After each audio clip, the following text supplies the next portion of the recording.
और आज की बड़ी खबर से आपको रूबरू करवाएं। ज्ञान व्यापी तनाजे से जुड़ी बड़ी खबर। सीलिंग वाले कपड़े को बदलने पर सुनवाई हुई।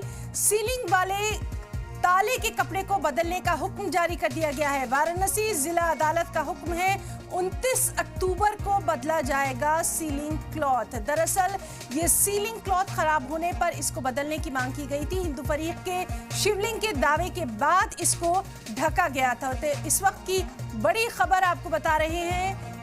ज्ञान व्यापी तनाजे से जुड़ी है बड़ी खबर। सीलिंग वाले कपड़े को बदलने पर सुनवाई हुई। सीलिंग वाले ताले के कपड़े को बदलने का हुक्म अदालत ने दे दिया है। वाराणसी जिला अदालत का हुक्म है कि अब 29 अक्टूबर को सीलिंग वाला कपड़ा खराब होने के बाद बदला जाएगा। इसकी मांग की गई थी, इसमें याचिका दाखिल की गई थी। हिंदू फरीक की जानिब से ये याचिका दाखिल की गई थी। शिवलिंग के दावे के बाद इसको ढका गया था।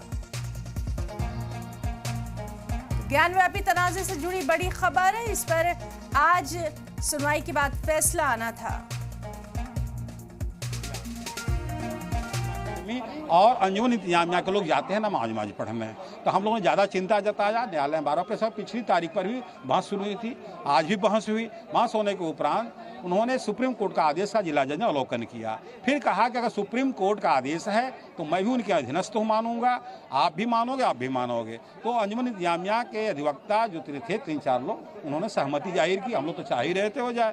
तो हुआ कि कब आप लोग अपनी सहमति कब समय दे सकते हैं। तो इधर छठ पर्व होने के नाते 30 तारीख को रखा गया था। तो जिला जज ने कहा कि 29 तारीख को ऑर्डर हो जाएगा। अब 30 तारीख को 9 बजे हम लोग अब देखिए 30 रखते हैं आदेश से काट, लेकिन 29 को ऑर्डर होगा, फिर जाकर सील किया जाएगा। 30 तारीख को मतलब अभी एक बार फिर सुनवाई होगी? नहीं, ऑर्डर होगा, ऑर्डर सिर्फ ऑर्डर। और 30 तारीख को सुबह 9 बजे कौन कौन लोग मौजूद रहेंगे? आप इसमें सिर्फ आदेश हुआ है मौखिक रूप से। जिला जज ने ऑन डैश ही ऐसा बोल रहे थे कि जो 18 सन 22 में चारों बादनी, रेखा पाठक, मंजू व्यास, सीता साहू, लक्ष्मी देवी रहेंगी, इनके अधिवक्ता रहेंगे। और जो इंतजामिया रहेंगे, आकाशी विश्वनाथ ट्रस्ट के अधिवक्ता रवि पांडे जी उपस्थित थे, उन्होंने अपनी सहमति दी।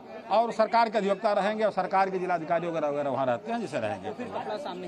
सबके सामने बदला जाता है, कार्रवाई लिखी जाती है, सबकी उपस्थिति बनती है, दस्तखत होता है तो होती है। इस चीज़ को किस तरीके से देखते हैं, क्योंकि कपड़ा बदलना बहुत ही जरूरी था और कपड़ा अगर नहीं बदलाता तो क्या क्या चीजें हो सकती है? देखिए भाई, कपड़ा नहीं बदलता, ताला खराब हो जाता, ताला खुल जाता, फिर भरोसा तो हमको विपक्ष पर नहीं है। संपत्ति तो मेरी है, बाबा तो हमारे हैं। और जब बाबा को उस शिवलिंग को फब्बारा कह सकते हैं तो कुछ भी कह सकते हैं, इसलिए भरोसा नहीं। ये भी हो सकता था कि फिर कुछ होता अगर गड़बड़ी तो आगे हिंदू पक्ष के ऊपर मर दिया जाता। हिंदू पक्ष तो वहाँ जाता नहीं है, लेकिन वहाँ पर सुरक्षा कर्मी बहुत लोग हैं। बाकी क्या होता छोड़िए, लेकिन कपड़ा बदला जा रहा, सही है यही।